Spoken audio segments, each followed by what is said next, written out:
જૂનાગઢ જિલ્લાના માળિયા તાલુકામાં સિઝનનો 165% કરતા વધારે વરસાદ હોવા છતાં અતિવૃષ્ટિના મેન્યુઅલ પ્રમાણે સહાય ચૂકવવામાં આવી નથી। સાથે જ ઓક્ટોબર માસમાં 4 ઇંચ કરતા વધારે વરસાદ પડ્યો હોવા છતાં કમોસમી વરસાદના મેન્યુઅલ પ્રમાણે પણ સહાય ચૂકવવામાં આવી ન હતી અને ખેડૂતોને જાણી જોઈને સહાયથી વંચિત રાખવામાં આવ્યા હતા। સરકાર પાસે સહાય ચૂકવવા માટે પૈસા ન હોય તો માળિયાની મેઇન બજારમાં આમ આદમી પાર્ટી કાર્યકર્તાઓ દ્વારા ખેડૂતોને સાથે રાખી ભીખ માંગી પૈસા એકત્રિત કરી મામલતદાર મારફતે સરકારને મોકલવાનો પ્રયત્ન થયો હતો।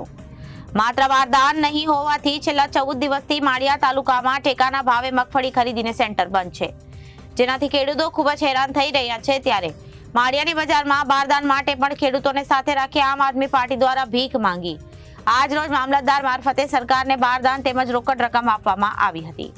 આ તકે આપ કિસાન નેતા રાજુભાઈ કપરાડા, જૂનાગઢ જિલ્લાના સંગઠન મંત્રી રાજુભાઈ બોરકતરિયા, પિયુષભાઈ પરમાર સહિત સ્થાનિક કાર્યકરો તેમજ ખેડૂતો મોટી સંખ્યામાં ઉપસ્થિત રહ્યા હતા।